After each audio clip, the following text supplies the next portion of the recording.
Hello students, you are welcome to study of mathematics. इस video में हम लोग क्लास 10th मैथ्स स्टैंडर्ड जो कि अभी सीबीएसई ने रिलीज़ किया है question paper, sample question paper for the board exam 2020-21 class 10th के लिए सैम्पल क्वेश्चन पेपर जो लॉन्च किया है उसी को सॉल्व करने वाले हैं। तो सैम्पल क्वेश्चन पेपर दो तरह के हैं, स्टैंडर्ड और बेसिक। तो स्टैंडर्ड बेसिक तो आपका बोर्ड एग्जाम में होगा, उसके पहले दोनों ही क्वेश्चन पेपर दोनों के लिए मीन्स स्टैंडर्ड्स जो लिए हैं मैथ्स उनके लिए भी, जो बेसिक लिए हैं उनके लिए भी, दोनों के लिए भी क्या हेल्पफुल है, यूजफुल है। मीन्स क्वेश्चन तो सबको सॉल्व करना है, आपका जो सेपरेट होगा वो तो बोर्ड एग्जाम में होगा।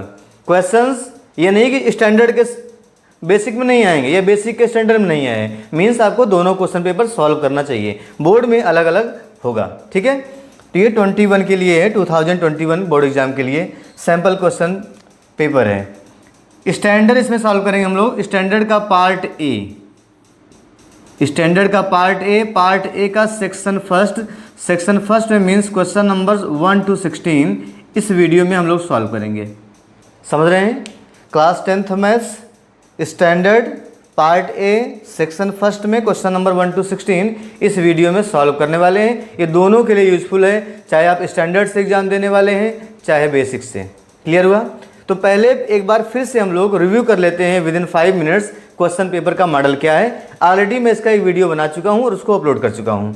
देखिए यहाँ पर, तो फर्स्ट ऑफ ऑल आपको जानकारी होगी टाइम 3 आवर्स का होता है क्वेश्चन पेपर के लिए और मैक्सिमम मार्क्स 80 मार्क्स ही रहेंगे। जैसा कि पहले था, प्रीवियस ईयर में था, वैसे ही 80 मार्क्स का पेपर होगा। 20 मार्क्स कहाँ से मिलता है आपको? 20 मार्क्स मिलता है आपको स्कूल से ही इंटरनल, जो कि आपका पीरियडिक टेस्ट होता है, एक्टिविटीज़ होती हैं, सब्जेक्ट एनरिचमेंट का 5 मार्क्स होता है, क्लास वर्क होमवर्क का 5 मार्क्स होता है और 10 मार्क्स होता है पीरियडिक टेस्ट का। 20 मार्क्स स्कूल से मिलता है और 80 मार्क्स बोर्ड एग्जाम के बाद आपको मिलता है। टोटल 100 हो जाएगा। कितना क्लियर हो गया? फिर देखें एक बार फटाफट हम लोग देख लेते हैं। जब आप बोर्ड एग्जाम में जाते हैं वहाँ पे 10 AM पर आपको आंसर शीट मिलती है। आंसर शीट मीन्स वो कॉपी जिस पे आप आंसर लिखेंगे, 10 AM पर लिख जाएगी, उसकी एंट्रीज आप फिल करते हैं। फिर 10-15 AM पर आपको मिलता है क्वेश्चन पेपर। क्वेश्चन पेपर आपको मिलेगा, क्वेश्चन पेपर आप पढ़ेंगे 15 मिनट के लिए, उसके बाद आंसर्स करना शुरू करेंगे 10:30 से और सॉल्व करेंगे 1:30 PM तक। ये आपका सोल्यूशन टाइम है, क्वेश्चन पेपर सॉल्व करने का टाइम है। ये तो हो गई कॉमन सी बात। अब क्वेश्चन पेपर क्या है इसको समझ लेते हैं। इस बार क्वेश्चन पेपर जो 80 मार्क्स का है उसके दो पार्ट किए गए हैं, part A and part B. दो पार्ट। पार्ट ए में 20 क्वेश्चंस आएंगे और टोटल 32 मार्क्स आपको पार्ट ए देगा। पार्ट बी में 16 क्वेश्चंस होंगे और ये 48 मार्क्स देगा। दोनों का सम कितना बन जाएगा? 80 मार्क्स। कितना क्लियर हुआ? अब पार्ट ए में 2 सेक्शन है। सेक्शन फर्स्ट में क्या होगा? क्वेश्चन नंबर 1 से 16 तक होगा। ये सब very short answer type question होंगे, आपको शॉर्ट में सॉल्व करके आंसर लिखना होगा और सभी क्वेश्चन 1 नंबर के होंगे। क्या है? Very short answer type question first है। 1 नंबर का एक क्वेश्चन सॉल्व करके आंसर देना है, एमसीक्यूज नहीं है। ठीक है, तो 16 क्वेश्चन हो गए और सभी 1 नंबर के। कितने बन गए? टोटल 16 मार्क्स हो गया सेक्शन ए से, जिसको इसमें हम लोग सॉल्व करेंगे अभी। ठीक है, फिर इसमें सेकंड पार्ट है सेक्शन सेकंड। सेक्शन फर्स्ट है, फिर सेक्शन सेकंड है। सेक्शन सेकंड में 4 क्वेश्चंस हैं। क्वेश्चन नंबर 17 to 24 क्वेश्चंस हैं और इनको बोला गया है केस स्टडी फर्स्ट 17 को, 18 को case study second, third and fourth, ऐसे आपके नेम हैं। Question number 17 means case study first, 18 means case study second, 19 third and 24 हो गया। अब हर एक केस स्टडी में 5 मल्टीपल चॉइस क्वेश्चंस हैं। हर एक में 5 मल्टीपल चॉइस क्वेश्चंस हैं, जिसमें से आपको केवल 4 ही अटेम्प्ट करना होगा, केवल 4 सॉल्व करना होगा। समझ बात आ गई? मीन्स क्वेश्चन नंबर 17 में 5 MCQs होंगे, केवल 4 करना होगा। ऐसे 18 में, 19 में, 20 में, मीन्स आपको 16 क्वेश्चन यहाँ भी मिल जाएंगे। 1 मार्क के MCQs होंगे। क्या लिखा है? MCQ। तो 4 क्वेश्चन होंगे और हर एक क्वेश्चन 4 मार्क्स का है, क्योंकि सब में 4 पार्ट आपको अटेम्प्ट करने हैं। तो 4 × 4 ये 16 मार्क्स का हो जाएगा। तो पार्ट ए में 2 सेक्शन, फर्स्ट 16 मार्क्स का, सेकंड 16 मार्क्स का। कितना हो गया? 32। और क्वेश्चंस कितने हो गए? यहाँ पर 16 और यहाँ पर 4, 20 क्वेश्चंस। बात करते हैं पार्ट बी की। पार्ट बी में 48 मार्क्स 16 क्वेश्चन, तो इसका सेक्शन थर्ड होगा। देखिए फर्स्ट सेकंड, अब सेक्शन थर्ड पार्ट बी में आ जाएगा। सेक्शन थर्ड में क्या आएगा, क्वेश्चन नंबर 21 से 26, 6 क्वेश्चन होंगे। ये भी वेरी शॉर्ट आंसर टाइप का होगा, बट ये 2 मार्क्स का होगा। ये 1 मार्क का, ये 2 मार्क्स का होगा। ठीक है, कितने क्वेश्चन हुए, 6 question each carrying 2 marks, total हो जाएगा 12 marks. Section third very short answer type question type second और 12 मार्क्स का हो गया। फिर सेक्शन फोर्थ में क्या होगा, सेक्शन फोर्थ में क्वेश्चन नंबर 27 से 33 तक होगा। अब ये 60 आंसर्स आपको मिले हैं। ठीक है, 60 आंसर टाइप क्वेश्चन है। इसमें 7 क्वेश्चन और सभी क्वेश्चन 3 मार्क्स के हैं। इस क्वेश्चन का रेंज 3 मार्क्स, 21 मार्क्स यहाँ से मिल जाएगा। कहाँ से, section fourth of part B. Last में है सेक्शन 5। सेक्शन 5 में केवल 3 क्वेश्चन रहेंगे, क्वेश्चन नंबर 34, 35 एंड 36। ये लॉन्ग आंसर्स रहेंगे और हर एक क्वेश्चन 5 मार्क्स का होगा। तो 3 क्वेश्चन ईच करेंगे 5 मार्क्स, 15 मार्क्स। तो तीनों का सम करेंगे, 21 + 15 36 + 12 48 मार्क्स हो गया। 48 + 32 80 मार्क्स का क्वेश्चन पेपर होगा। ये कंप्लीट आपका मॉडल है, इसका आप स्क्रीनशॉट ले लेंगे, आपको क्लियरली से समझ में आ जाएगा। ठीक है ना, यहीं पे आपको ध्यान देना है। यहाँ जो पॉइंट यहाँ पर है, केस स्टडी, यही एक नया इस बार है इस क्वेश्चन पेपर में। बाकी सब पहले के जैसा ही है, 1 मार्क का है, 2 मार्क का है, 3 मार्क का, 5 आ गया है। इस बार 4 मार्क्स का नहीं है। 4 मार्क्स आपको यहाँ पे मिल गया। देखिए 4 मार्क्स के क्वेश्चन है, बट 4 मार्क्स में केवल दिखाने के लिए हैं। एक्चुअल में हर एक क्वेश्चन में 5 पार्ट हैं, एक एक नंबर के हैं, सभी MCQs हैं, उसमें से आपको 4 करना पड़ेगा। ठीक है ना, इस तरह से आपका क्वेश्चन पेपर है। अब इस बार 10th और 12th का मॉडल पेपर एक जैसा है। पहले अलग अलग होता था, तब जो 12th का मॉडल पेपर था जो बोर्ड एग्जाम में आता था, उसी के अकॉर्डिंग ही 10th का भी बना दिया गया है। इससे आपको 10th और 12th में डिफरेंस ना फील हो कि यहाँ पे हम 40 क्वेश्चंस करते थे, 12th में जाके 36 क्वेश्चंस करेंगे, उसके लिए एक जैसा बना दिया गया। दोनों में सब कुछ ऐसे ही है, वहाँ भी यहाँ भी। ठीक है, तो यह आपका हो गया क्वेश्चन पेपर का मॉडल। कितने पार्ट हैं, कितने सेक्शंस हैं, कैसे क्वेश्चंस आएंगे, कितने कितने मार्क्स के होंगे, मैंने यहाँ पे बता दिया। इसको आप नोट कर सकते हैं।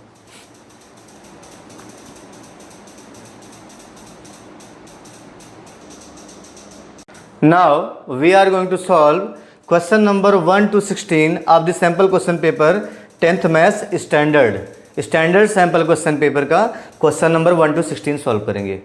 तो 1 to 16 में सभी 1 मार्क के क्वेश्चन है और इसमें किसी 5 क्वेश्चन में आपको इंटरनल चॉइस मिलेगी। मीन्स किसी भी 5 क्वेश्चन में आपको और पार्ट देखने को मिल सकता है। जैसे कि यहाँ पे देखें, क्वेश्चन नंबर 1 में आर पार्ट है, दोनों में से कोई एक आपको एग्जाम में करना होगा। ओके, क्वेश्चन क्या देखते हैं। फर्स्ट है, if x y is equal to 180 and HCF of x and y is 3, then find the LCM of x and y।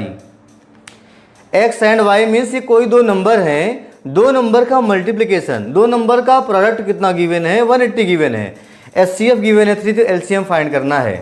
पहला क्वेश्चन है। ठीक है, तो पहले इसका फर्स्ट पार्ट करता हूँ। ठीक है, क्वेश्चन नंबर 1 का। तो क्या करना है, आपको फार्मूला पता होता है, first into second number, first into second number, या सिंपली अगर बोलते हैं x अगर एक कोई नंबर है, y दूसरा नंबर है, तो इसका मल्टीप्लिकेशन क्या होता है, इज इक्वल टू होता है LCM of x and y into HCF of x and y, ये होता है। अगर दो नंबर हो तभी सही होता है, 3 नंबर के लिए करेक्ट नहीं है हमेशा। ठीक है, तो ये फार्मूला होता है। दो नंबर का मल्टीप्लिकेशन इज इक्वल टू क्या होता है, LCM of that numbers into HCF of that numbers. क्या निकालना है, LCM। तो यहाँ से LCM क्या हो जाएगा, इसको निकालना है। तो देखें, LCM of x and y is equal to हो जाएगा XY upon HCF, XY upon HCF of x and y। तो इसमें गिवन है XY कितना है, XY is given 180, HCF is given 3 से डिवाइड कर दो, 3 6 जा 18 60, तो LCM कितना आ गया 60, यही हमारा आंसर हो गया। आंसर तो आपको इतने शार्ट में आंसर करना, देखें 2 लाइन में। एक बार फार्मूला लिख दिए, तुरंत अप्लाई करो, आंसर ला दो, बिकॉज एक ही नंबर का क्वेश्चन है, ज़्यादा आपको टाइम इसमें एक्सपेंड नहीं करना है। नेक्स्ट हम लोग क्वेश्चन नंबर 1 का आर पार्ट करने वाले हैं। जो क्वेश्चन नंबर 1 का पहला पार्ट करेगा सिंपल डालेगा क्वेश्चन नंबर 1, जो आर पार्ट कर रहा है एग्जाम में तो क्या लिखे क्वेश्चन नंबर 1 का आर पार्ट, ऐसे क्वेश्चन नंबर 1 आर पार्ट और क्वेश्चन आप सॉल्व कर दें तो आपका जो एग्जामिनर समझ जाएगा कौन सा क्वेश्चन आप किए हो। ठीक है, क्वेश्चन क्या है, the decimal expansion of this 14,587 upon 2 to the power 1 into 5 to the power 4 will terminate after how many decimal places। Question ये है कि अगर न्यूमरेटर को डिनोमिनेटर से डिवाइड करें, मीन्स अगर इसको डेसिमल में चेंज करें तो डेसिमल के बाद कितने डिजिट आएंगे जिसके बाद ये टर्मिनेट हो जाएगा, मीन्स कट जाएगा। ये क्वेश्चन आपका है। तो जब भी इस टाइप का क्वेश्चन आपको मिले 2 और 5 के फॉर्म में तो उसको आप 10 बनाने का प्रयास करो। डिनोमिनेटर में 2 और 5 हो तो उसको 10 बनाने का प्रयास करो, क्वेश्चन आपका आसान हो जाएगा। नहीं आपको डिवाइड करना पड़ेगा। क्या करेंगे, देखिए यहाँ पर 2 है, यहाँ पे 5। आपको पता अगर आपको एक 2 मिल जाए और एक 5 तो 10 बन जाता है। क्लियर हुआ? देखिए यहाँ पर एक 2 है और 4 5 है, मीन्स यहाँ पे 2 की कमी है। कितनी कमी है? 3। अगर यहाँ पे एक 2 है, there is only 1 2 and there is 4 5, means अगर यहाँ पे एक 2 की पावर 3 और आ जाए तो कितना बन जाएगा? 2 की पावर 4 और 5 की पावर 4। अगर आप यहाँ मल्टीप्लाई कर रहे हैं तो ऊपर भी मल्टीप्लाई करना पड़ेगा बैलेंस करने के लिए। क्या किए? 2 की पावर 3 से मल्टीप्लाई कर दिए। क्यों कर दिए? हमें 2 और 5 दोनों की पावर सेम बनाना है, जिससे 10 बन जाए। 10 से डिवाइड करना बहुत आसान होता है।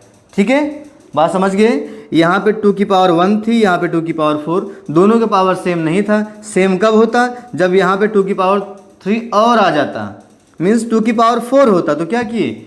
2 क्यूब से मल्टीप्लाई कर दिए। यहाँ पे करोगे तो ऊपर भी करना पड़ेगा, यही इसका प्रोसेस है। अब देखें यहाँ पर ऊपर क्या बन जाएगा? 14,587 इंटू 8 अपॉन, ठीक है, ये क्या बन गया? 2 की पावर 4 इंटू 5 की पावर 4, 2 की पावर 4 इंटू 5 की पावर 4, मीन्स ये आपका बन जाएगा। अगर ऊपर मल्टीप्लाई कर लें, 8 से बन जा 56, 64 प्लस 5 69, 8 5 जा 40, 40 प्लस 6 46, 4 आ जाएगा। 8 4 जा 32 प्लस 4 36, 3 आ जाएगा, 11 आ जाएगा। एंड होल अपॉन ये क्या बन जाएगा? 2 इंटू 5 की पावर 4। अगर पावर सेम हो तो बेस मल्टीप्लाई कर सकते हो। ठीक है, आप चेक कर लेंगे मल्टीप्लिकेशन सही है कि नहीं। एक बार देख लेते हैं। 8 से बन जा 56, 5 आएगा। 8 8 जा 64 प्लस 5, 64 प्लस 5 69, 6 आ जाएगा। 8 5 जा 40, 40 प्लस 6 46, 4 आ जाएगा। 8 4 जा 32 प्लस 4 36, 3 आ जाएगा। ठीक है, मल्टीप्लिकेशन बहुत यहाँ पे मैटर नहीं करेगा, केवल डेसिमल प्लेस बताना है। अब देखिए ये क्या है? 10 की पावर 4, 11 6 6 9 6 अपॉन 10 की पावर 4 हो गया। 10 की पावर 4 मीन्स अब जो यहाँ पे डेसिमल लगेगा इस साइड से 4 प्लेस पे लग जाएगा, मीन्स ये आ जाएगा 11.6696। ठीक, क्या बन जाएगा ये? 11.6696, मीन्स आपको यही बताना था डेसिमल के बाद कितने डिजिट आएंगे। Terminate after how many decimal places, decimal के बाद कितने डिजिट आएंगे, उसके बाद ये कट जाएगा तो 4 डिजिट आएंगे। हमारा आंसर क्या होगा? 4 digits. Is that clear? 4 digits हमारा आंसर हो जाएगा। ये हो गया आर पार्ट का आंसर। तो दोनों में से कोई एक करना है। यहाँ पे समझाने में टाइम लग रहा है, आपको अगर आएगा तो 1 से 1.5 मिनट के अंदर में क्वेश्चन आप कर सकते हो।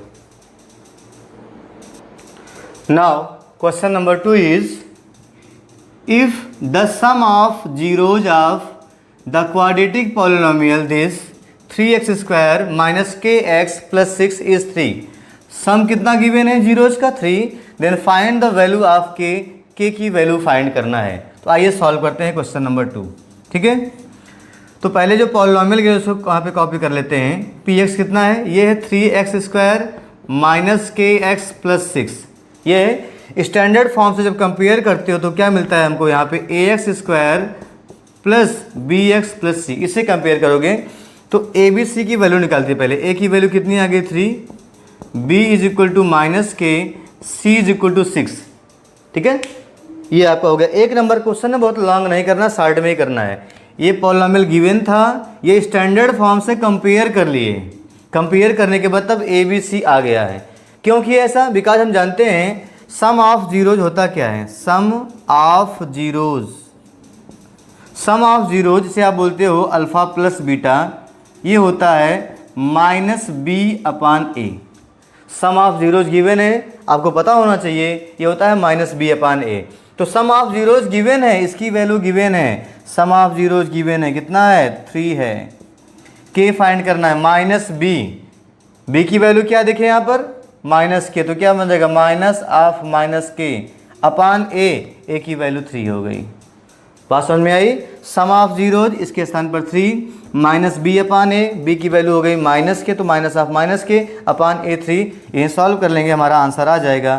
क्रॉस मल्टीप्लाई ये करिए, कितना आ गया 9, और ये माइनस माइनस क्या बन गया plus, k is equal to 9 is our answer. यही फाइंड करना था, k is equal to 9। Time waste नहीं करना है, शॉर्ट फॉर्म में करेक्ट आंसर आपको देना होता है। Now question number 3 is for what value of k the pair of linear equations this 3x plus y is equal to 3 and 6x plus k y is equal to 8 does not have a solution. In equation का solution नहीं होगा तो के की value क्या होगी। तो no solution का कंडीशन क्या होता है, ये होता है a1 upon a2 is equal to होता है b1 upon b2 but not equal to c1 upon c2। ये होता है नो सोल्यूशन का रेशियो का ये रिलेशन होता है। अब यहाँ पे क्या बोला है, does not have a solution, means no solution ही तो है। यहाँ पे बोला है नो सोल्यूशन कब होगा, तो ये कंडीशन होती है। इस कंडीशन सेटिस्फाई यहाँ पे करेंगे, के की वैल्यू आ जाएगी। आइए सॉल्व करते हैं इसको। सॉल्व कैसे करेंगे, लिखेंगे फर्स्ट हाल यहाँ पर 3x plus y is equal to 3 है, तो स्टैंडर्ड फॉर्म में लिखते हैं minus 3 is equal to 0, equation first हो गया। ऐसे यहाँ से 6x plus k y minus 8 is equal to 0, ये सेकंड हो गया, सेकंड हो गया। कंपेयर करते हैं किससे, स्टैंडर्ड फॉर्म से। तो कंपेयर करने के बाद क्या मिलेगा, मैं डायरेक्ट यहाँ पे लिख रहा हूँ a1 इज इक्वल टू 3, ठीक है, ये होता है a2, ये a1 ये है a2, 6 हो गया। b1 is equal to 1 and b2 is equal to k। ऐसे ही c1 is equal to -3, c2 is equal to -8, ये c1 c2 है, -8 लिखेंगे। Since there is no solution, since there is no solution तो क्या हो जाएगा, so a1 upon a2 is equal to b1 upon b2 but not equal to c1 upon c2 है। ये clear हो गया नो सोल्यूशन का। तो आगे सॉल्व कर लेते हैं। a1 अपान a2 क्या होगा, यहाँ पे सॉल्व कर रहे हैं। अब यहाँ पे वैल्यूज आपको रखनी है। a1 अपान a2 देखिए 3 upon 6 is equal to b1 upon b2, देखें 1 upon k is not equal to c1 upon c2 means -3 upon -8। Question में ध्यान दें, के की वैल्यू पूछा है तो नॉट इक्वल से हमें कोई मतलब नहीं है, यहाँ से निकाल लेते हैं, ठीक है। के की वैल्यू क्या होगी देखें, तो यहाँ से क्या बन जाएगा, 3 बन जा 3, 3 2 जा 6, क्रॉस मल्टीप्लाई करेंगे तो के की वैल्यू कितनी आ गई है 2, के इज इक्वल टू 2। आपसे यही पूछा था, आंसर हो गया। तो अगर के की वैल्यू 2 हो जाएगी तो इस इक्वेशन को आप सॉल्व नहीं कर पाओगे, नो सॉल्यूशन आएगा, ये आपका आंसर हो गया। Now question number 4 is if 3 chairs and 1 table cost rupees 1500, 6 chairs and 1 table cost rupees 2400। तो क्वेश्चन है form linear equation two represent this solution, this situation, this situation यहाँ पर है, सोल्यूशन नहीं है, दिस सिचुएशन, ठीक है। इसे कैसे आप रिप्रेजेंट करेंगे इक्वेशन के फॉर्म में, तो आपको बहुत आसान होता है क्वेश्चन, आप लोग तो वर्ड प्रॉब्लम भी सॉल्व कर लेते हो, ठीक है। तो क्या करते हैं, सपोज कर लेते हैं 1 चेयर की कास्ट क्या है एंड 1 टेबल की, क्या लिखते हैं, let the cost of 1 chair be rupees x, ऐसे ही and the cost of 1 table be rupees Y.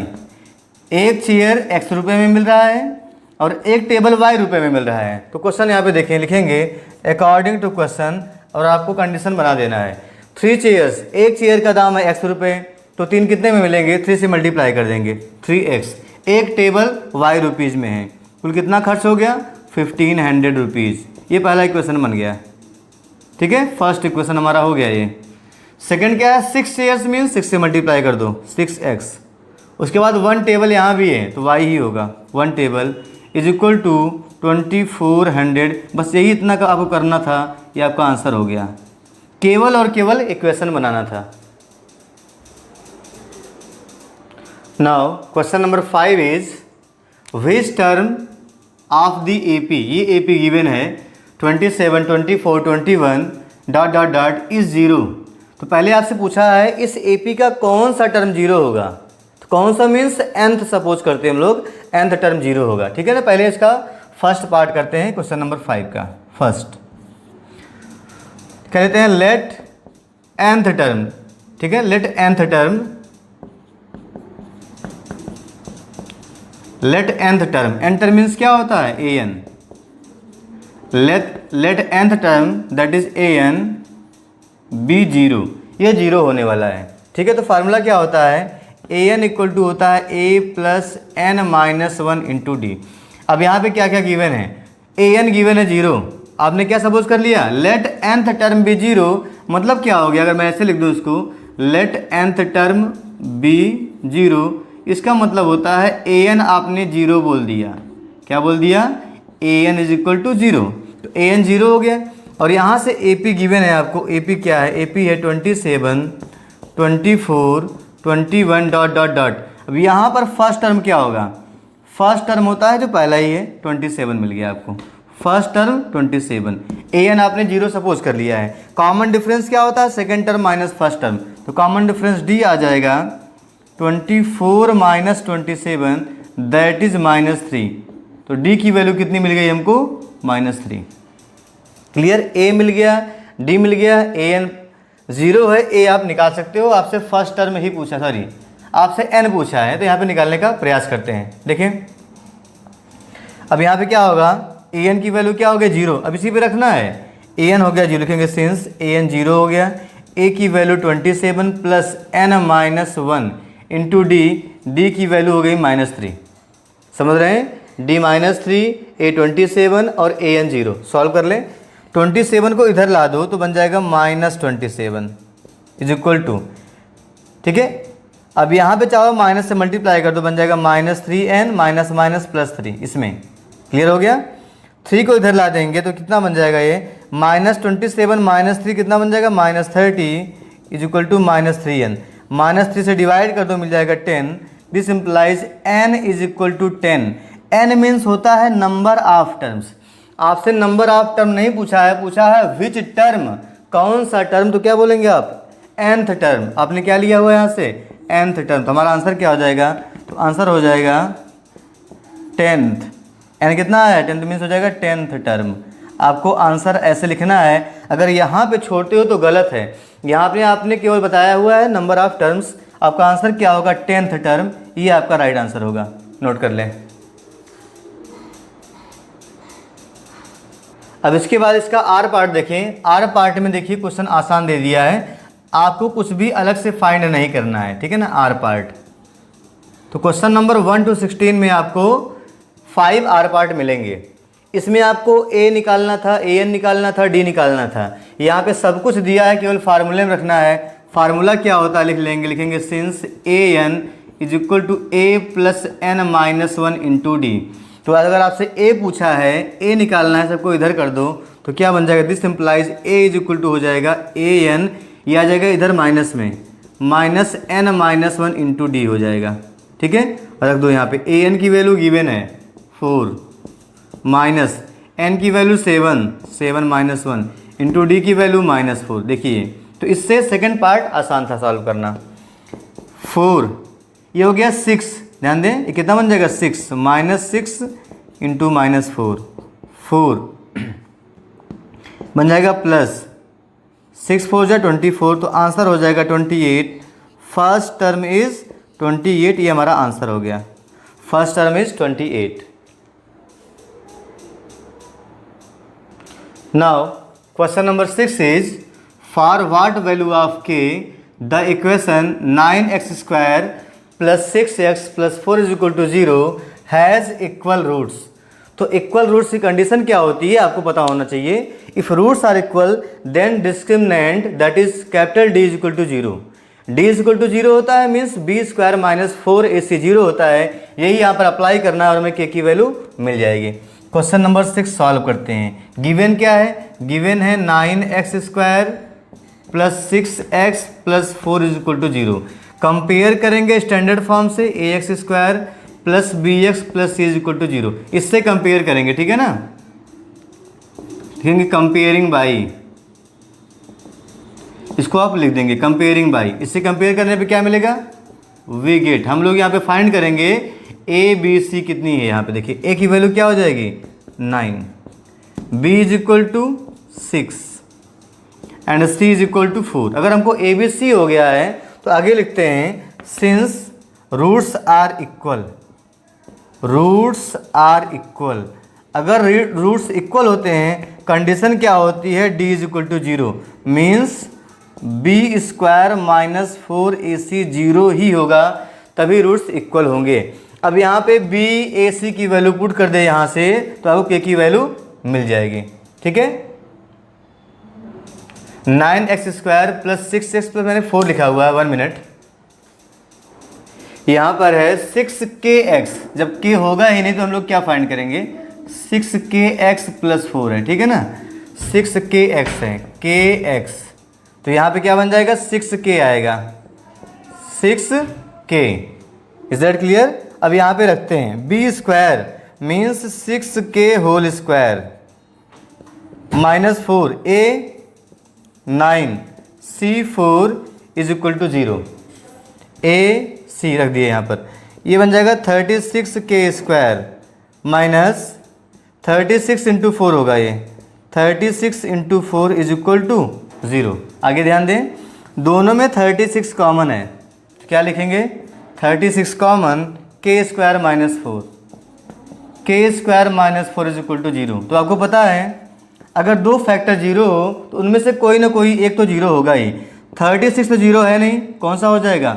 k² - 4 = 0 होगा मीन्स k = 4, k² = 4 तो k की वैल्यू आ जाएगी +-2। स्क्वायर रूट लेंगे यहाँ पे, क्या लेंगे?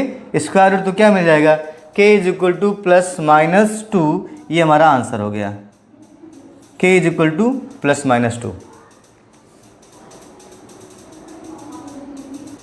Now question number 7 is find the roots of the equation x² + 7x + 10 = 0। इसमें भी आर पार्ट है, तो ये क्वेश्चन नंबर तीसरा है जिसमें आपको इंटरनल चॉइस मिली है। ऐसे भी 2 क्वेश्चन आपको और मिलेंगे।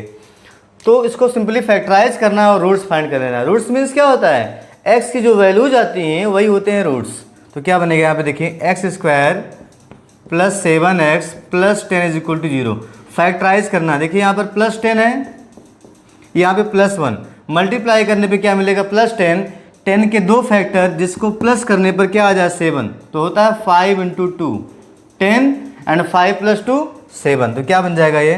x² + 2x + 5x + 10 = 0। पहले 2 में x कॉमन, क्या मिल जाएगा? x + 2। लास्ट 2 में 5 कॉमन, x + 2 = 0। देखिए फिर से x + 2 कॉमन हो गया है, x + 2 कॉमन, तो क्या मिलेगा? x + 5 = 0। तो दोनों को अलग अलग 0 कर देते हैं और हमारे x की वैल्यू आ जाती है। तो क्या बनेगा? इसका मतलब होगा x + 2 = 0। तो यहाँ से क्या मिल जाएगा? x = -2। यहाँ पे क्या होगा? x + 5 = 0, तो x की वैल्यू आ जाएगी -5। तो रूट्स क्या हो जाएंगे? रूट्स, आपसे रूट्स पूछा है, लिखेंगे रूट्स आर -2 एंड -5। ये हमारा आंसर हो जाएगा। Roots are -2 and -5। सॉल्व कर लें, ये है, सॉल्व कर लेंगे तो -2 और -5 जो x की वैल्यू आती है यही इक्वेशन के रूट्स होते हैं। तो -2 और -5। Now look here, question number 7 are part solve करते हैं। दोनों में से कोई एक करना है तो मेरे हिसाब से इसका पार्ट फर्स्ट ज़्यादा आसान है, पार्ट सेकंड थोड़ा डिफिकल्ट होगा। ठीक है, तो देखते हैं इसका second part.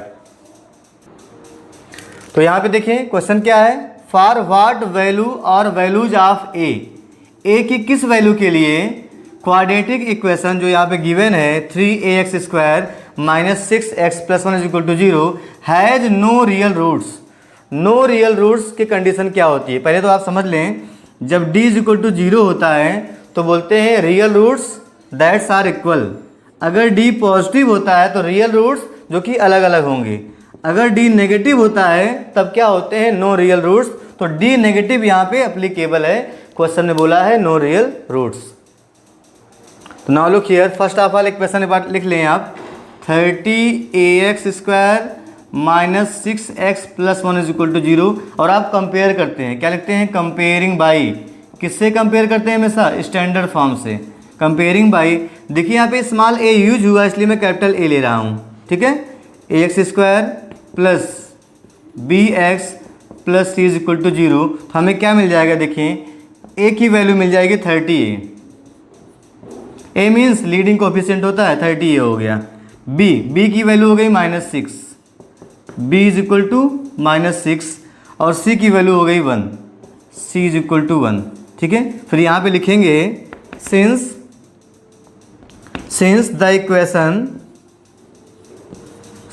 The equation has no real roots, इसके रूट्स रियल नहीं हैं, नो रियल रूट्स, तो क्या लिखेंगे, इसका मतलब हो जाएगा discriminant must be negative, discriminant must be 0।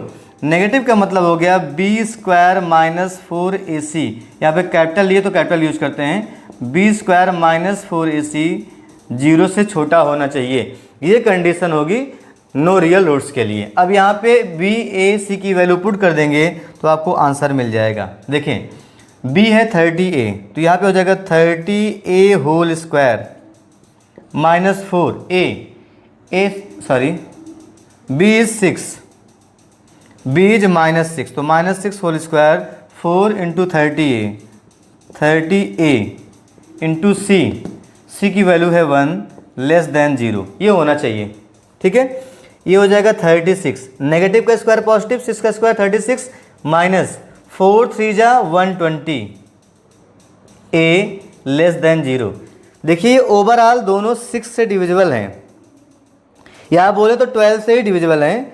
ठीक है ना, 12 से डिवाइड करने पे क्या मिलेगा, देखें डिवाइडिंग बोथ साइड्स बाय 12, तो क्या मिलेगा 12 3 जा 36 माइनस यहाँ पे आ जाएगा 10, 12 1 जा 12, 10 आ जाएगा 10a इज < 0। आपसे a पूछा है, a को राइट साइड कर दो तो क्या मिल जाएगा 3, ये जाएगा पॉजिटिव बन जाएगा, इज < 10a, 3 इज < 10a। तो यहाँ से a क्या मिलेगा, a is greater than 3/10, a is greater than 3/10। तो फाइनली आंसर क्या मिला हमें, देखिए क्या बोल रहा है 3/10 < a से क्या होता है, अगर इधर से पढ़ें आप इस साइड से क्या लिखा है, a इज ग्रेटर देन 3/10, इसका मतलब यही तो है, a इज ग्रेटर देन 3/10, तो ये a की वैल्यू क्या होगी 3/10 से हमेशा बड़ी होगी, यही हमारा आंसर हो गया। Now question number 8 is if PQ is equal to 28 centimetre then find the perimeter of triangle PLM from this figure. Look here, triangle PLM, ये ट्रायंगल दिख रहा है, इसका पेरीमीटर फाइंड करना, ये सर्कल है यहाँ पे टच कर रहा है, इस तरह से फिगर बना हुआ है। तो यहाँ पे ध्यान दें क्या गिवन है, PQ यहाँ से यहाँ तक 28 है, PQ मीन्स क्या हो गया, क्वेश्चन नंबर 8 सॉल्व कर रहे हैं, क्वेश्चन में गिवन है PQ is equal to 28 centimetre and PQ you can write PL + LQ, PL + LQ means क्या गिवन है, PL + LQ is equal to 28 centimetre. कितना क्लियर हो गया, ओके। अब देखिए थ्योरम इसमें है, सर्कल में थ्योरम कौन सी है, tangent drawn from external point to the circle is are equal in length, a pair of tangent drawn from an external point to a circle are equal. एक pair tangent draw होगा, कोई एक बाहर पॉइंट हो और दोनों की लेंथ इक्वल होगी, मीन्स पी क्यू और पी टी इक्वल होते हैं। ठीक है, तो लिखेंगे since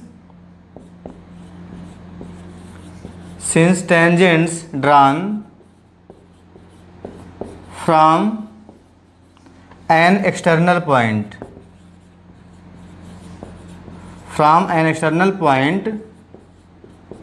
to the circle from an external point to the circle are equal in length। तो ये लेंथ में इक्वल होती है, मीन्स यहाँ पे क्या होगा, P Q and P T, means जब टेंजेंट ड्रा करते हैं जहाँ पे टच करता है वो टेंजेंट की लेंथ हो गई। इसका मतलब क्या हो जाएगा, so p Q is equal to p t is equal to p t हो गया। अगर पी क्यू 28 तो पी टी भी कितना हो गया, 28 centimetre. And P T can be written as P M plus M T. This implies क्या मिल गया, P M plus M T is equal to 28 centimetre. हम ये सब क्यों कर रहे हैं, यहाँ पे ध्यान दें। हम लोगों ने क्या प्रूव कर दिया, P L plus L Q 28 centimetre, P M plus M T 28 centimetre. हमें क्या प्रूव करना है, P L plus L M plus P M, sorry prove नहीं करना, फाइंड करना है, P L plus L M plus P M is equal to what, value क्या होगी, वही होता है पेरीमीटर, ये फाइंड करना है। हम लोगों ने फाइंड कर लिया क्या, P L plus L Q, ये एल है, एंगल नहीं है, ध्यान देंगे इसको, P L plus L Q find कर लिया है, P L plus L Q. But आपको पता है एल क्यू और एल एन इक्वल होते हैं, कैसे, अगेन देखें, tangent drawn from the external point to the circle, ये भी टेंजेंट ही होगा, एल क्यू और एल एन टेंजेंट होगा।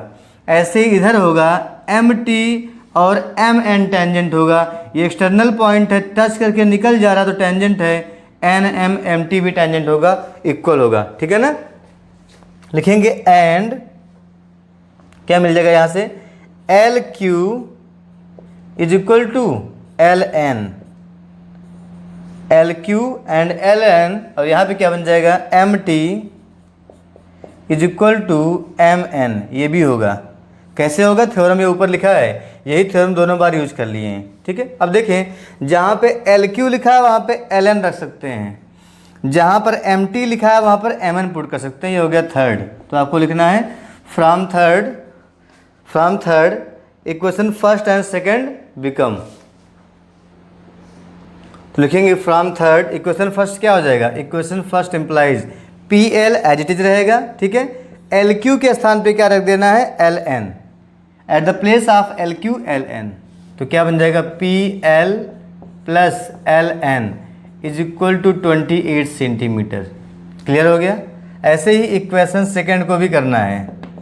सेकंड में क्या देखें, सेकंड में है पी एम तो एज इट इज रहेगा पी एम, बट जहाँ पे एम टी लिखा है एम टी को एम एन से रिप्लेस कर देंगे तो हो जाएगा M N, P M as it is M T M N हो गया, इज इक्वल टू 28 सेंटीमीटर। अगर हम ये दोनों अब ऐड कर लें तो हमारा पेरीमीटर आ जाएगा। पेरीमीटर ऑफ ट्रायंगल होता क्या है, सम ऑफ थ्री साइड्स। तो ऐड कर लें इसको, ऐड करने पे क्या मिलेगा, देखें p L plus P M plus L n plus m n is equal to 56 centimetre.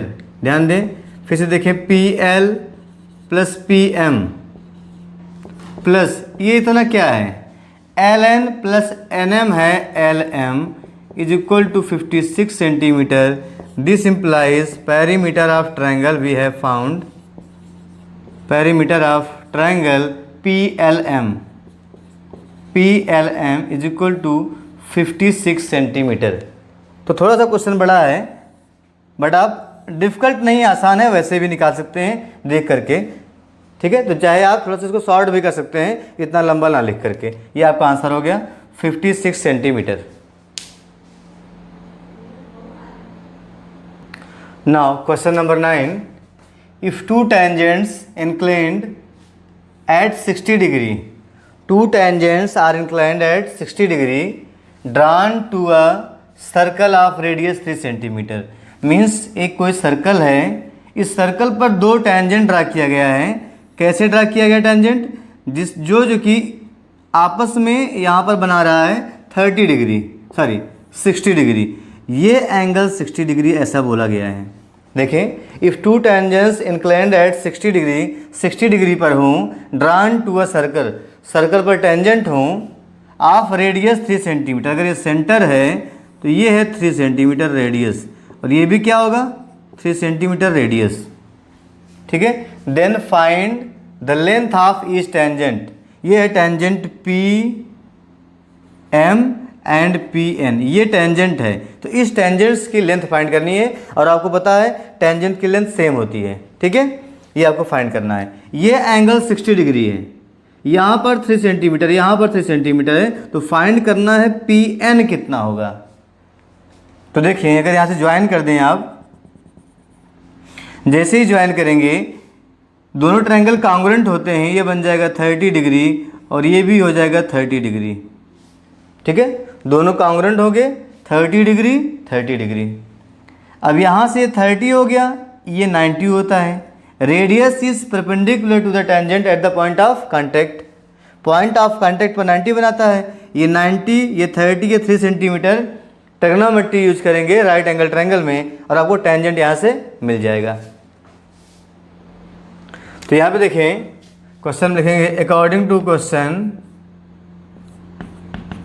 Figure is drawn. अब यहाँ पे ये ध्यान देना है आपको, एक क्वेश्चन आपको 1 मार्क में है, बहुत ज़्यादा आपको एक्सप्लेन करके लिखेंगे तो आपका टाइम वेस्ट होगा। केवल 1 नंबर का क्वेश्चन है, केवल टेंजेंट की लेंथ निकालनी है बस। लिखेंगे according to question figure is drawn, जिसमें क्या होगा, जिसमें आपका ट्रायंगल PNO कॉन्ग्रुएंट टू हो जाएगा PNO कॉन्ग्रुएंट टू PMO, आपस में कॉन्ग्रुएंट होंगे। कैसे होंगे? यहाँ पे 90, यहाँ पे 90, ये 3 है, ये 3 है, और ये क्या है, कॉमन है। तो RHS से बोल दीजिए, या ट्रिपल साइड से PN equal to PM, PO common, NO equal to OM, triangle congruent हो जाएगा। ठीक है ना, ट्रिपल S से भी हो जाएगा, मैं शॉर्ट में कर रहा हूँ, कॉन्ग्रुएंस रूल। कॉन्ग्रुएंट होगा तो ये 30 30 हो जाएगा, ये एंगल 30 मीन्स ये एंगल 130 हो जाएगा। तो देखेंगे in right triangle,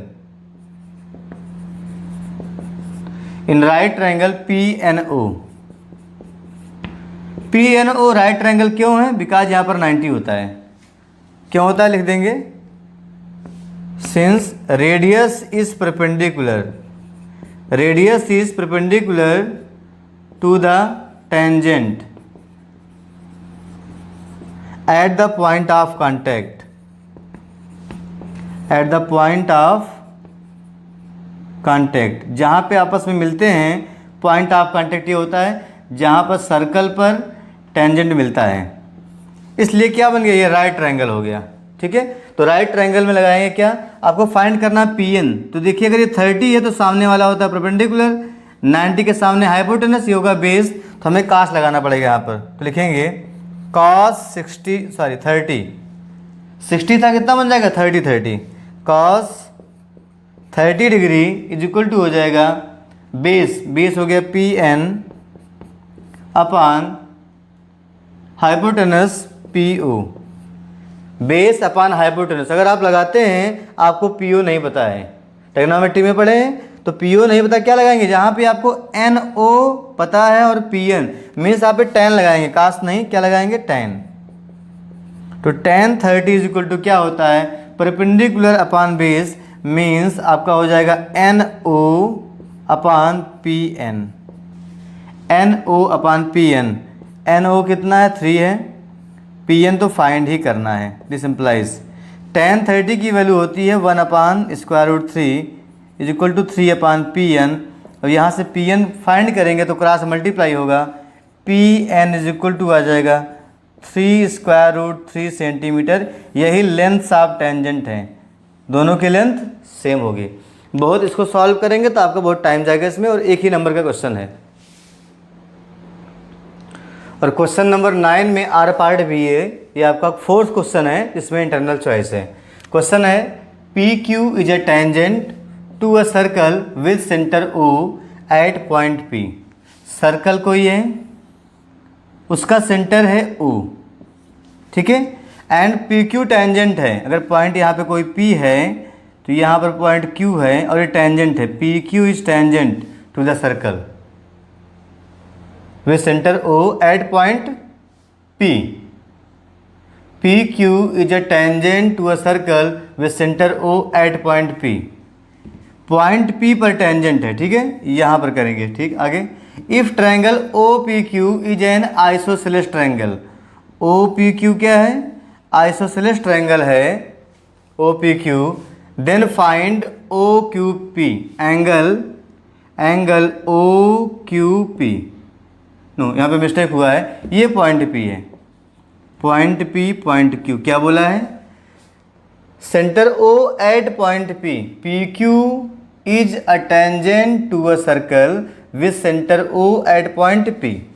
point P पर टेंजेंट है तो पॉइंट ऑफ कांटेक्ट पी होगा, ठीक है ना, मैंने उल्टा बना दिया था।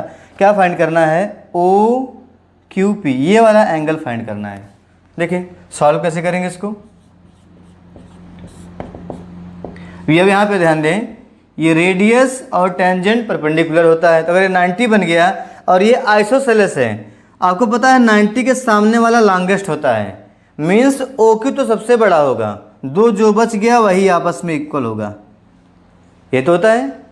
आप O Q is equal to Q P कर नहीं सकते बिकॉज पी 90 है और 90 के सामने वाला होता है hypotenuse is the longest side, तो क्यू पी और ओ क्यू इक्वल होंगे। इसका मतलब ये दोनों एंगल आपस में इक्वल होंगे, क्यू और ओ। अगर ये 90 है तो कितना हो गया? 45 हमारा आंसर हो गया। ठीक है, सॉल्व कर लेते हैं। लिखेंगे since O P is perpendicular to Q P. ये होता है रेडियस टेंजेंट पर परपेंडिकुलर होता है, ठीक है, तब क्या होगा? So triangle O P Q is right angled triangle, ठीक है, राइट एंगल ट्रायंगल होगा। तो जिसमें क्या हो जाएगा? In which right angle triangle तो होगा, इन विच क्या मिलेगा आपको? Q P is equal to O P मिलेगा। Q P is equal to O P, क्योंकि बोला है ट्रायंगल इज आइसोसेलेस। अगर Q P is equal to O P हो गया मीन्स एंगल क्यू जो आपको दिख रहा है और एंगल ओ भी आपस में इक्वल होंगे। Angle Q is equal to angle O. Is that clear? अब अगर दोनों इक्वल हैं तो कितने बन जाएंगे? 45 डिग्री। समझ में आ रहा है? फिर लिखेंगे सो या this implies angle Q plus angle O plus angle P होता है 180 degree. Angle sum property of triangle, तो angle Q angle O same है और हमें एंगल क्यू ही फाइंड करना है, तो एंगल क्यू को दो बार लिख दो, angle Q O is equal to Q. Angle P है 90 degree is equal to 180 degree. Solve करेंगे आगे तो क्या मिलेगा आपको? 2 times angle Q is equal to 180 minus 90 degree. So angle Q is equal to हो जाएगा 90/2 45 डिग्री। यही आपसे पूछा गया था, what is the measure of angle Q. Angle Q means angle O Q P is equal to 45 degree. ये आपका answer हो गया। मीन्स सर्कल से जो क्वेश्चन गिवन है 1 नंबर के तो हैं, बट उसमें कुछ ज़्यादा ही पूछ लिया है आपसे। ये सैम्पल पेपर है, जो बोर्ड एग्जाम का पेपर आता है वो कई बार देखा जाता है 3 आवर्स में होगा कि नहीं होगा, ठीक है ना। इसलिए आप इसमें घबराइए मत कि 1 नंबर में क्वेश्चन बहुत बड़े आ रहे हैं, ऐसा नहीं होगा। Now question number 10 is in the triangle ABC D and E are the points on side AB and AC respectively। Triangle ABC बनाएं। Triangle ABC A B and C, okay. D is the point on side AB पर कोई point D है, AC पर कोई point E है। उसके बाद कह रहे हैं इफ DE पैरेलल BC, इसको ज्वाइन कर दो, DE parallel BC। If AE is equal to 2 centimetre, AE means इतना पार्ट 2 सेंटीमीटर है, AD 3 सेंटीमीटर, ये 3 सेंटीमीटर है, BD 4.5 सेंटीमीटर, BD 4.5 सेंटीमीटर है, फाइंड CE, ये आपको CE फाइंड करना है क्वेश्चन मार्क। फिगर देखते ही आपके माइंड में आ गया होगा, बेसिक प्रोपोर्शनलिटी थ्योरम का यहाँ पे यूज होगा, तो डायरेक्ट सॉल्व करेंगे इसको। क्वेश्चन नंबर 10 को क्या लिखेंगे, कहेंगे since DE parallel BC in triangle ABC, triangle ABC में DE पैरेलल BC, ठीक है ना। Line segment joining 2 points on 2 sides is parallel to the third side, तो क्या होता है AD upon DB, sides are divided in the same ratio, लिखेंगे since so AD upon DB, अगर ये पैरेलल है साइड्स सेम रेशो में divide होते हैं, तो AD और DB का जो रेशो होगा इज इक्वल टू हो जाएगा AE upon EC, AE upon EC, कैसे लिख देंगे ब्रैकेट में बाई BPT। तो इस टाइप का क्वेश्चन अक्सर एग्जाम में एक क्वेश्चन जरूर आ जाता है इस टाइप का, एक नंबर में। AD की वैल्यू है 3 सेंटीमीटर, BD है 4.5 सेंटीमीटर, AE है 2 सेंटीमीटर, उसके बाद CE निकालना है CE। इज क्लियर, सॉल्व कर ले। तो यहाँ पे हो जाएगा ये 3 1 जा 3, 3 1 जा 3, 3 5 जा 15 बचेगा, सेंटीमीटर सेंटीमीटर कट गया, 1.5 से यहाँ मल्टीप्लाई करोगे तो कितना हो जाएगा 1.5 2 जा 3, CE की वैल्यू आ जाएगी 3 सेंटीमीटर, यहाँ 1 हो जाएगा C, यहाँ पे मल्टीप्लाई तो 3 CE 3 सेंटीमीटर हमारा आंसर होगा by the use of BPT। Now question number 11 is, question में गिवन है कि यहाँ पर देखिए इक्वल पार्ट्स है, ये B1 is equal to B1 B2 is equal to B2 B3 means ये सभी इक्वल पार्ट हैं। ऐसे 5 पार्ट हुआ है B से B5 तक का, और A से A तक का 8 पार्ट हुआ है इक्वल पार्ट, ये आपस में यहाँ इक्वल है, ये आपस में यहाँ इक्वल है। तो क्वेश्चन पूछ रहा है इन व्हाट रेशियो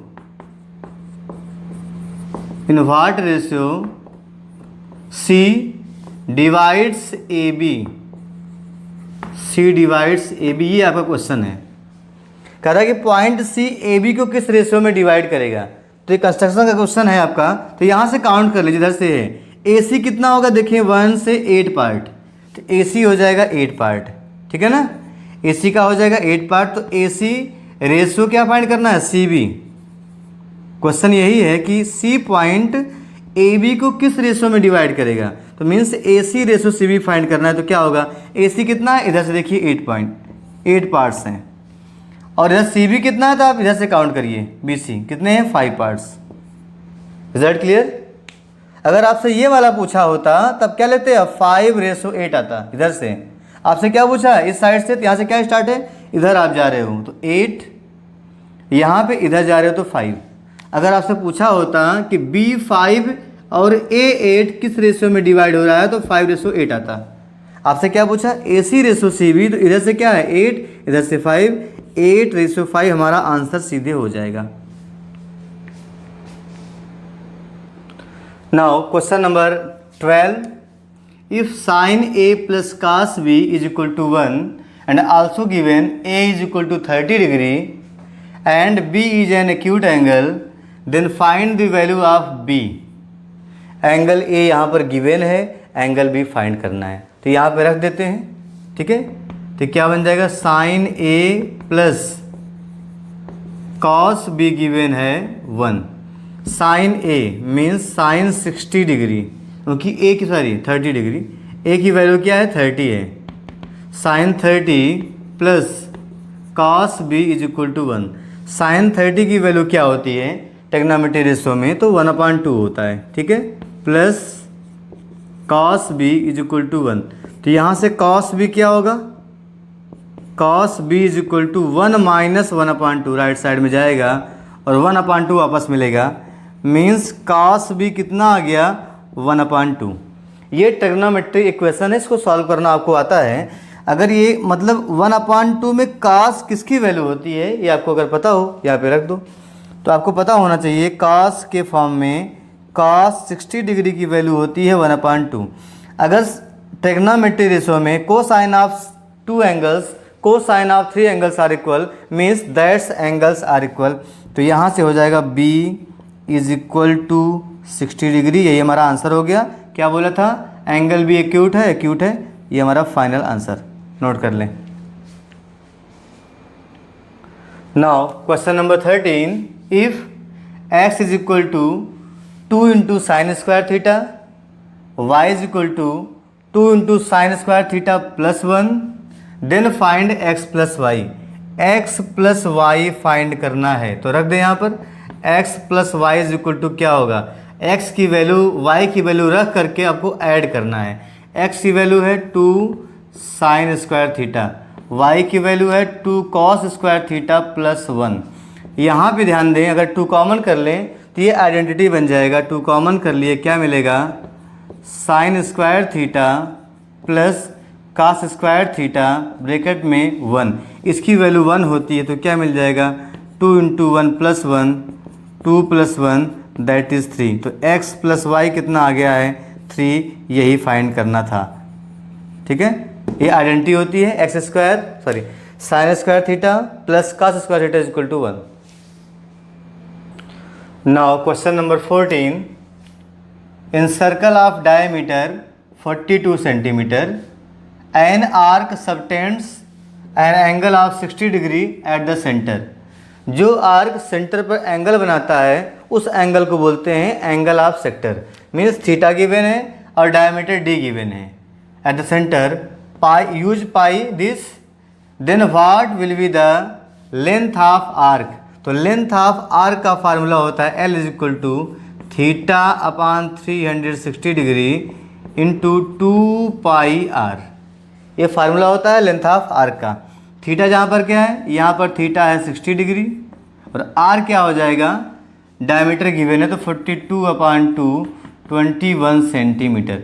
यहीं पे रख देंगे, हमारा आंसर आ जाएगा 60 degree upon 360 degree into 2 use pi 22 upon 7 into r 21।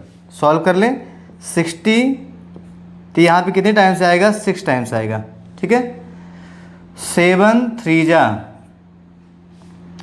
21, फिर देखिए 3 2 जा 6, 6 कैंसिल हो गया, हमारा आंसर कितना बच गया, 22 centimetre. This is the length of arc, ये हमारा आंसर हो गया। सीधे फार्मूले पे क्वेश्चन था।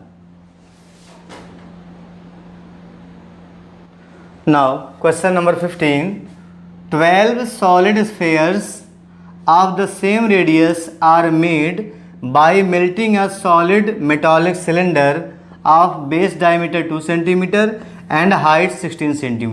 क्वेश्चन बोल रहा है कोई मेटल का कोई सिलेंडर था, उसको मेल्ट करके स्फेयर्स बनाए गए हैं। कितने, 12 स्फेयर्स बनाए गए हैं। तो इस स्फेयर का डायमीटर बताइए क्या होगा, स्फेयर्स का डायमीटर क्या होगा वो आपको बताना है।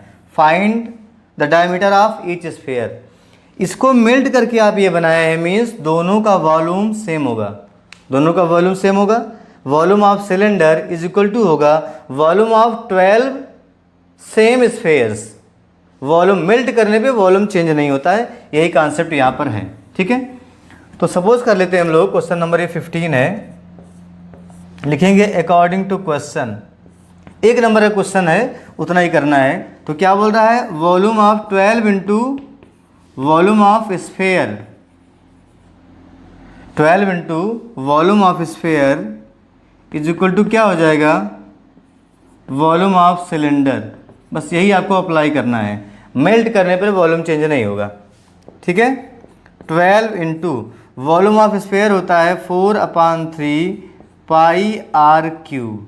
चलिए, वॉल्यूम ऑफ सिलेंडर होता है पाई आर स्क्वायर एच। यहाँ पे मैंने कैपिटल क्यों लिया है, सिलेंडर का रेडियस अलग है, हाइट अलग है, इसका अलग है, इसलिए यहाँ पे डिफरेंट यूज कर लिया हूँ। देखिए पाई से पाई तो कट जाएगा। क्या निकालना है, डायमीटर। तो पहले हम यहाँ से आर निकालेंगे। ठीक है, तो यहाँ से r cube is equal to क्या हो जाएगा, आर स्क्वायर एच अपान में देखिए ये 3 से हो जाएगा 4 जा 12, 4 इंटू 4 16 आ जाएगा अपॉन में।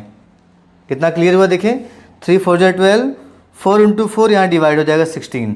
आर की वैल्यू क्या है, ये है सिलेंडर का डायमीटर 2 सेंटीमीटर है, तो आर क्या हो जाएगा 1। सिंपल सी बात है ना, 2/2 लिख लो। 2/2 इंटू 2/2। रेडियस का स्क्वायर, रेडियस कितना है 1 सेंटीमीटर, 2/2 मीन्स क्या होता है 1 इंटू एच, एच गिवन है 16, हाइट है 16/16, 16 से 16 कैंसिल, ये क्या है 1 इंटू 1 मीन्स 1 मिल गया। हमें आर क्यूब कितना मिला है 1, तो 1 को हम 1 क्यूब भी लिख सकते हैं, ठीक है ना। R cube is equal to 1, so we can write r cube is equal to 1 cube. तो अगर पावर सेम हो तो रेडियस भी सेम होता है, कितना मिल गया r is equal to 1। Radius आपसे नहीं पूछा है, क्या पूछा है डायमीटर, तो डायमीटर क्या हो जाएगा 1 इंटू 2 सेंटीमीटर, ये आपको आंसर देना है। डायमीटर कितना आ जाएगा 2 centimetre. Now the last question 16th question is find the probability of getting a doublet in throw of a pair of dice. अगर आप 2 डाइस एक साथ फेंकें तो डबलेट आने की प्रोबेबिलिटी क्या है। डबलेट मीन्स अगर 2 डाइस है अगर एक साथ आप थ्रो कर रहे हो, ठीक है, 2 डाइस को एक साथ थ्रो कर रहे हो, तो डबलेट मतलब है अगर इस पे 1 आए तो इस पे भी 1 आए, इस पे 2 आए तो यहाँ भी 2 आए, मीन्स दोनों सेम नंबर आए, उसे बोलते हैं डबलेट। दोनों एक साथ फेंके जा रहे हैं, यहाँ पर 3 आए तो यहाँ भी 3 आए, इस पर 4 आए, इस पर 4 आए, यहाँ पे 5 तो यहाँ भी 5, यहाँ पे 6 तो यहाँ पे 6, मीन्स यही होता है डबलेट। 1 1, ठीक है, 2 2, 3 3, 4 4, 5 5 एंड 6 6। कहने का मतलब है ऐसे आपके 6 पेयर ही बनेंगे, डबलेट के 6 पेयर पॉसिबल हैं, इससे ज़्यादा पॉसिबल है ही नहीं। और टोटल कितने बनते हैं 36। एक बार में थ्रो करने पर अगर एक डाइस एक बार थ्रो करोगे तो 6 आउटकम्स आते हैं, उसे अगर 2 बार थ्रो करोगे तो 6 का स्क्वायर बन जाता है, तो 36 आउटकम्स आएंगे। एक डाइस को अगर एक बार थ्रो किए, एक डाइस को अगर 2 बार थ्रो किए तो 6 का स्क्वायर 36। अगर एक डाइस को 3 बार थ्रो किए या 3 डाइस को एक साथ थ्रो किए तो 6⁻3 216 आउटकम्स होते हैं। ये तरीका होता है फाइंड करने का, ठीक है। तो यहाँ पे क्या है, 2 एक साथ अगर फेंके जाएंगे तो 36 पॉसिबिलिटीज होंगी, 1 2 1 1 1 3 1 5 3 1 ऐसे बनेंगे 36, बट डबलेट केवल 6 मिलेगा आपको, ठीक है। जहाँ पे दोनों जगह पे सेम नंबर आ जाए, 6 पॉसिबिलिटी है, टोटल कितने हैं 36, प्रोबेबिलिटी क्या हो जाएगी 6/36। सीधे करना है, 1 नंबर का क्वेश्चन है, 1 नंबर का क्वेश्चन है, सीधे आपको करना है, ठीक है। तो आप लिख सकते हैं इसमें प्रोबेबिलिटी क्या आ जाएगी 6/36, कैंसिल कर लेंगे तो 1/6 हमारा आंसर हो जाएगा। चाहे आप लिख लें favourable outcomes are 6, total number outcomes are 36, hence probability, वहाँ से भी आप इसको निकाल सकते हैं। मैंने सीधे कर दिया है। अब देखते हैं इसका आर पार्ट, इसमें 2 पार्ट हैं, ठीक है। तो ये क्वेश्चन नंबर 16 में भी इंटरनल चॉइस है, तो 5 क्वेश्चंस में इंटरनल चॉइस मिलेगी। अब देखते हैं इसका आर पार्ट। आर में क्या है, find the probability of getting a black queen when a card is drawn at random from well shuffled pack of 52 cards. आपको पता है प्लेइंग कार्ड्स में 52 कार्ड्स होते हैं। इसने बात की है ब्लैक क्वीन की, तो जो 52 कार्ड्स होते हैं इसमें क्या होते हैं 26 होते हैं रेड, 26 होते हैं ब्लैक, ठीक है। और कार्ड्स के जो है 4 टाइप होते हैं, hearts, spades, diamond and clubs. तो हार्ट और डायमंड रेड कलर का होता है, स्पेड्स और क्लब ब्लैक कलर का होता है, ठीक है। अब उसने पूछा है ब्लैक कलर की क्वीन, और क्वीन हर टाइप में केवल एक होता है, मीन्स 4 क्वीन, 4 जैक, 4 किंग, और 4 ही क्या होता है एस, इस तरह से होता है। तो क्वीन कितने होते हैं 4 क्वीन में 2 आपको रेड मिलेगा, 2 ब्लैक मिलेगा। कितने की बात की है, अब ब्लैक क्वीन, तो कितने क्वीन ब्लैक हैं 2, तो 2 हो गया। 2 टोटल कितने होते हैं 52, सॉल्व कर लो 1/26। आप चाहे यहाँ भी नोट कर लें, total favourable outcomes are 2, total number of possible outcomes are 52, probability क्या हो जाएगी 2/52, 1/26, ये आपका आंसर हो गया, ठीक है दोनों। तो यहाँ भी आर पार्ट आपको मिला था, दोनों में से कोई एक करना था। ये स्टैंडर्ड सैंपल क्वेश्चन पेपर का पार्ट ए कंप्लीट हो गया है, पूरा कंप्लीट सोल्यूशन है। इसको आप समझ लेंगे। ठीक है, अगर आपको वीडियो अच्छा लगा हो तो वीडियो को शेयर कर देंगे, लाइक कर देंगे, सब्सक्राइब नहीं किए हैं चैनल को सब्सक्राइब कर लेंगे। Thank you for watching.